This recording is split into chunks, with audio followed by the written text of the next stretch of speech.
ሰላም ሰላም ጤና ይስጥልን ክብሯትና ክብሯን እንዴት ናችሁ በያላችሁበት ሰላምታ ይድረስ። ዛሬ በሚኖረን የጋራ ቆይታ የማንቸስተር ዩናይትድ የቀጣይ አሰልጣኝነት ሚናን በተመለከተ ጥቂት ሀሳቦችን እንድናነሳ ፈልጌ ነው። እስካሁን ድረስ ባለው ቆይታ አሰልጣኝ ማይክል ካሪክ ስቲል በሾርት ሊስት ውስጥ ከሚገኙ ሰዎች መካከል እንዳሉ ይነሳሉ። ነገር ግን ማንቸስተር ዩናይትድ ምንድነው እያደረገ የሚገኘው የሚል ሀሳቦች መነሳት የሚኖርባቸው ይመስላል። ምናልባትም በቅርብ ዓመታት ከወሰናቸው የአሰልጣኞች ሹምሽር ሁኔታ አንጻር ባለፉት መርሃ ግብሮቹ በአብዛኛው ሁሉንም ጨዋታዎች ማለት በሚያስችል ደረጃ ካቸው ውጤቶች ውጪ በማሸነፍ እየተጓዘ የሚገኘውን ማይክል ካሪክን በተመለከተ ሀሳቦች ይነሳሉ። ራሳቸው ማንቸስተር ዩናይትድ ሌጀንዶች ለምሳሌ እንደነ ሪዮ ፈርዲናንድ ያሉ ሰዎች ዲስሪስፔክት ማድረጉ ትክክል አይደለም ይላሉ። ደግሞም እድል ሊሰጠው ይገባልም ጭምር የሚሉ ደጋፊዎች እንዲሁም ደግሞ የዩናይትድ ሌጀንዶችም ጭምር መኖራቸውን የተመለከተ ነው የሚገኘው። የአውሮፓ ሻምፒዮንስ ሊግ ተሳትፎ ማግኘት የሚችልበት ደረጃ ላይ ቡድኑ ይገኛል እና ደግሞ ባለፉት የቅርብ ጨዋታ መርሃ ግብሮቹ በማይክል ካሪክ ስር ዩናይትድ እያስመዘገበው የሚገኘው የሜዳ ላይ ቆይታ እንደዚህ አይነት ዊሾች እንዲኖሩም ጭምር ያደረገ ቡድኑ በአጠቃላይ ፖዚቲቭ ነገሮች የሚነገርለት አይነት እንዲሆንም ጭምር ያስቻለ ሆኗል እና ዩናይትድ በሁለተኛው አጋማሽ በጣም ፐርፌክት እየሆነ የሚገኝበትን ሲዝን የማሳለፉን ጉዳይ በደንብ እየተመለከትን እንገኛለን። በቅርብ ጊዜ እየተደረጉ በሚገኙ የጨዋታ መርሃ ግብሮችም ጭምር ይህንን እየተመለከትን እንገኛለን እና ለኦሌ ጉናር ሶልሻየር በ2018 ከሰጡት ኃላፊነት ከጆዜ ሞሪኒዮ በኋላ ዩናይትድ ቀጣይ በሚመጡ አሰልጣኞች ዙሪያ ላይ በጣም ጥንቃቄን ምርጫ ያደረገ ቡድን ለመሆን ብዙ ጥረት እያደረገ የሚገኝ መሆኑን እያስተዋለን እንገኛለን። ለዚህ ከሩበን አሞሪም መውጣት በኋላ በጊዜያዊነት አሰልጣኞችን መቅጠር እንጂ ይልቁንስ በቋሚነት ቡድኑን ስለሚረከበው አሰልጣኝ በፍጥነት ውሳኔዎች ላይ መድረስ እንዳልፈለጉም ጭምር ያሳያሉ። ለምሳሌ በዚህ ረገድ አንድ ልናነሳቸው የሚገቡት ስቲቭ ሆላንድ በዚህ ቡድን ውስጥ በጣም ጥሩ ጊዜን ከሚባሉ በአሰልጣኝ ማይክል ካሪክ ስር ለዩናይትድ ትልቅ ስራ የሰሩ ከሚገኙ ሰዎች መካከል አንዱ ናቸው። ከጋሬት ሳውዝጌት ጋር በጣም ጥሩ ጊዜ ስራ ነበራቸው። ለምሳሌ በአውሮፓ ሻምፒዮን በአውሮፓ ዋንጫ ማለት ነው 2021 ላይ እንዲሁም ደግሞ 2024 ላይ ለፍጻሜ ቡድኑ ሲደርስ በጣም አስደናቂ ብቃት የነበራቸው የቡድኑን ታክቲካል የሆኑ ጉዳዮች ላይ ተሳትፎ የነበራቸው ሰው ናቸው። እሳቸው ናቸው ያንን ቡድን በተለይ በልምምድ ሴሽኖች ላይ ይገኙ የነበሩት በዚህኛው የማይክል ካሪክ ስር ቡድን ውስጥም ትልቁን አስተዋጽኦ እያበረከቱ ከሚገኙ ሰዎች መካከል እንደ አንዱ ልናነሳቸው የሚገቡ ናቸውና የዩናይትድን የኮቺንግ ራዳር ሊስት ውስጥ እንዲገኙ ምክንያት ከሆኑ ሰዎች መካከል እንዳንዱ ልናደርጋቸው እንችላለን። በተለይ የስቲቭ ሆላንድ በማይክል ካሪክ ስር በኮቺንግ ስታፎች ውስጥ መኖር መቻላቸው። ነገር ግን ማንቸስተር ዩናይትድን በተመለከተ ቀደም ሲል እንዳነሳነ ሁሉ በቡድኑ የቀጣይ የአሰልጣኞች ቆይታን በተመለከተ ስቲል ውሳኔዎች ላይ ለመድረስ ጥቂት ቆይታዎችን ማድረግ የፈለገ ይመስላል። በርከት ያሉ አሰልጣኞች በዚህኛው ወቅት ላይ ደግሞ በክለቦቻቸው ስለ ቆይታዎቻቸው እርግጠኞች መሆን አይቻልም። ለምሳሌ ፋቢያን ሄርዝለር በብራይተን፣ አንቶኒ ራውላ በበርንማውዝ፣ ኦሊቨር ግላስነር በክሪስታል ፓላስ፣ ማርኮ ሲልቫ በፉልሃም እንዲሁም ሌሎች አሰልጣኞችንም ጭምር ሮቤርቶ ዲዘርቢ ተነስተዋል እና በእነዚህ ቆይታዎቻቸው የትኞቹን አሰልጣኞች ሊያነሱ ይችላሉ ሊመርጡ ይችላሉ የሚሉት ጉዳዮች ይነሳሉ። አንዱ እንዴት ነው ማንቸስተር ዩናይትድ በቀጣይ የቡድኑን ዋና አሰልጣኝ የሚሾመው የሚለው ጥያቄ በትልቁ የሚነሳ ጉዳይ ነው። ታዲያ እንደነ ማይክ ማጋሬሽ ምን ይላሉ? ይህንን ሀሳብ በተመለከተ ዩናይትድ ዘ ቹዝን ዋን ብሎ ያመጣቸውን የሰር አሌክስ ፈርጉሰን ተተኪ አድርጎ ያመጣቸውን ዳቪድ ሞይስን ከሾመ በኋላ በአሰልጣኞች ቁጥር ዙሪያ ላይ በጣም ብዙ ዋጋ እየከፈለ የሚገኝ ቡድን ስለመሆኑ በርካታ የእግር ኳስ ቤተሰቦች ሀሳቦቻቸውን ያነሳሉ። ያለው የተሻለው አማራጭ ምንድነው? በቀጣይ ቆይታዎች አሰልጣኞች ስለ እግር ኳስ ፍልስፍናቸው ስለ ክለብ አቀራረቦቻቸው ወይም ስለ ጨዋታ ጌም ስታይሎቻቸውም ጭምር ፕሬዘንቴሽን ያቀርባሉ።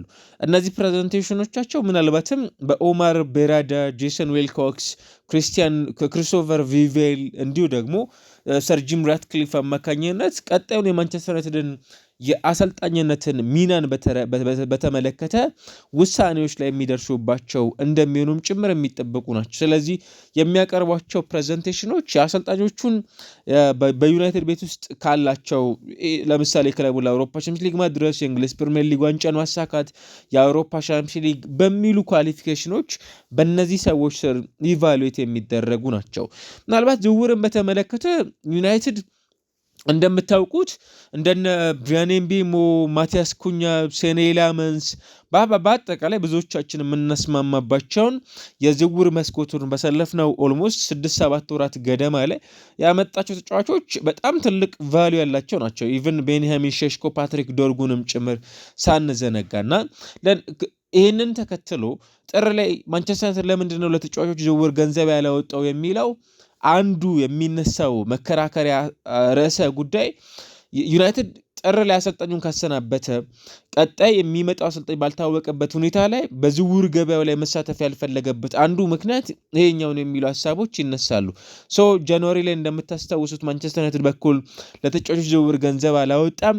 ይልቁኑ ተጨማሪ ተጫዋቾችን ግን ክለቡ እንደሚያመጣ ያውቃል። ለዛም ደግሞ በርካታ ስሞች የተነሱ ነው የሚገኙት። ለምሳሌ የተከላካይ አማካይ ቦታን በተመለከተ ካዝሜሮ ከክለቡ ጋር እንደሚለያይ ይተዋወቃልና በዚህ ረገድ ቡድን ውስጥ የሚገኙ ተጫዋቾችንም ጭምር ደግሞ የማጠናከር ለምሳሌ ሴንተር ባኮች ላይ እንደነ ሃሪ ማጓየር ያሉ ተጫዋቾች ስቲል ከተጫዋቹ ጋር ድርድሮች አሉ።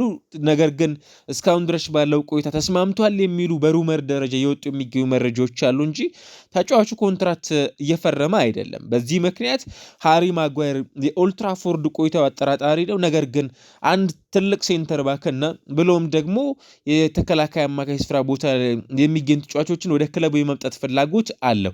አንዱ መደራደሪያ ሀሳብ የሚሆነው አሰልጣኞችም ጭምር ወደዚህ ክለብ መምጣት ሲፈልጉ እዚህ ቦታ ላይ ይህንን ተጫዋች የምታሟልሉኝ ከሆነ እፈረማለሁ የሚል ጥያቄን ሊያነሱ እንደሚችል ይጠበቃል። ከዛ ባለፈ የካሪክ ቻንስስ ምን ያህል ነው? ዩናይትድ ቤት ውስጥ እስካሁን ድረስ የጀመረባቸው መንገዶች ፍጹም አስደናቂ ናቸው። የሊጉ ትላልቅ የምንላቸውን ቶተንሃም ሆትስፐርስ፣ ከዛ ባለፈ አርሰናልን፣ ማንቸስተር ሲቲን በቆይታው ላይ ገጥመዋል። ፉልሃም፣ ከዛ ባለፈ ደግሞ ከዌስትሃም ጋር የነበሩትን ጨዋታዎች ስናስተውል ቡድኑ በጣም ቀላል የሚባል ቆይታ አልነበረውም። በጣም አስደናቂ የሆነ ስቲል 100% ያለመሸነፍ ግስጋሴን በ2026 እያስመለከቱን ከሚገኙ ክለቦች መካከል አንዱ ሆኗል። ለዚህ የተሻሻለ ደግሞ ቆይታው ሪያሊስቲካሊ የአውሮፓ ቻምፒየንስ ሊግ የመመለስ እድሉም ጭምር በራሱ እጅ እንደመሆኑ መጠን ቡድኑ የካሪክ ቆይታ ስቲል የተሻለም ጭምር መሆኑን እየተመለከትን እንገኛለን። ነገር ግን በዚህ ቆይታ ላይ ድምዳሜ ላይ መድረስ አይቻልም። ቅድም እንዳነሳ ነው ሁሉ ምናልባት ካሪክ የተሻለ እድል አላቸው። ስቲል በእጩነት በዚህ ሰዓት ላይ አንድ ጽሁፍ እየተመለከትኩኝ ፖሎች ይሰበሰባሉ እንደምታውቁትና ዘቴሌግራፍ የዩናይትድ ደጋፊያን የሆኑ የዘቴሌግራፍ ተከታታዮች 56% የሚሆነው ቀጣዩ ማንቸስተር ዩናይትድ በማይክል ካሪክ ስር መቆየት አለበት የሚል ሀሳቦችን እያነሱ ይገኛሉ። ማይክል ካሪክ ማንቸስተር ዩናይትድን ይዘው መቆየት ይኖርባቸዋል የሚሉ ሀሳቦችን ነው እንግዲህ እያነሱ የሚገኙትና በዚህ ረገድ ውስጥ ማንቸስተር ዩናይትድ እንዴት ባለ መልኩ ይቆያል የሚሉት ጉዳዮች የሚጠበቁ ናቸው። ነገር ግን ቡድኑ በትክክል አሰልጣኞችን በተመለከተ በጣም ፈርዘር ከዚህ በፊት ከነበሩት ቆይታዎች አንጻር ምናልባትም የተሻሉ አሰልጣኞችን ለመገምገም በሚያስችሉ ፈተናዎች እንዲያልፉም ጭምር የማድረግ የአሰልጣኞች ውሳኔ ላይ በቶሎ ጭምር ላለመወሰን ይበልጥ ጥንቃቄዎችን ያመዘኑ ውሳኔዎችን ለመከተል ትክክለኛውን ስራ እየሰራ የሚገኝ መሆኑ የተነሳ ነው የሚገኘው። ነገር ግን አንድ ደግሞ ጥርጣሬዎች አሉ። ለምሳሌ ኢቭን የሚቀጥለው የውድድር ዓመት በጣም ጥቂት አጭር የሚባሉ ጊዜያቶች ናቸው የሚቀሩት። በእነዚህ አጭር ጊዜያቶች ክለቦች ወይም አሰልጣኞች ዲሳይድ የአሰልጣኝ ቅጥር ላይ ውሳኔ ላይ መድረስ ካልተቻለ ስቲል የቤት ስራዎቻቸውን ያረዝምባቸዋል የአሰልጣኞችን ቆይታን በተመለከተና ከዚህ መነሻ አንጻር እንዴት ባለ መልኩ ነው በፍጥነት አሰልጣኞቻቸውን የሚያሳውቁት? የቡድኑ ቀጣዩ የአሰልጣኝ ተረካቢነት ሚና እንዴት ነው በፍጥነት ታውቆ ይበልጥ ደግሞ ስለ እቅዶቹ ከዚያ ባሻገር ደግሞ በተመሳሳይ ስለ ቀጣይ የቡድን ግንባታውም ጭምር አሰልጣኙ ሊዘጋጅ የሚችል የሚሉት ጉዳዮች የሚጠበቁ መሆናቸውም ጭምር ደግሞ መዘንጋት ያለብን አይመስልም። ነገር ግን ማይክል ካሪክም በቡድን ውስጥ ሌላ የተሻለ አማራጭ ካላቸው ሰዎች መካከል እንደ አንዱ ይነሳል። ቡድኑን ወደ 4-2-3-1 ይዞ ከመጣ በኋላ በጣም ጥሩ የሚባል ጊዜን በአጭር ጊዜ ቆይታውን ቢሆን በጣም የተሻለ ቡድን እንድናይም ጭምር እያደረጉ ነው የሚገኙት። ይሄኛውን ቡድን ደግሞ በተሻለ መልኩ እያስመለከቱ ነው የሚገኙት። አንዳንዶቹ በተለይም ለምሳሌ ቡድኑ ዴብዝ ቢኖረው ከዚህ የተሻለ ጥራት ቢኖረው ከዚህ የተሻለ ደግሞ ስብስብ ቢኖረው ዩናይትድ በማይክል ካሪክ ስር በደንብ ማደግ የሚችል መሆኑን ያነሳሉ።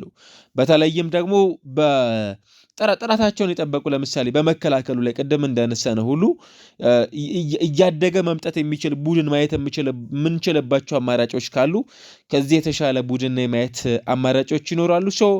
ሉዊስ ኤንሪኬ ስቲል ስለ ፓሪስ ሰን ዠርመን ቆይታቸው እርግጠኛ ሆኖ መናገር አይቻልም። ኤንዞ ማሬስካም ስራቸውን ለቀዋል። ካርሎ አንቸሎቲ ኮንትራታቸውን ይፈርማሉ። ቶማስ ቱኸል በእንግሊዝ እስከ 2028 ድረስ ይቆያሉ። የሮቤርቶ ዲዘርቢ ጉዳይ እስካሁን ድረስ እልባት አላገኘም። ነገር ግን ማይክል ካሪክን በተመለከተ ከእጩዎቻቸው መካከል እንደ አንዱ በትልቁ ስሙ ሊነሳ ይገባል።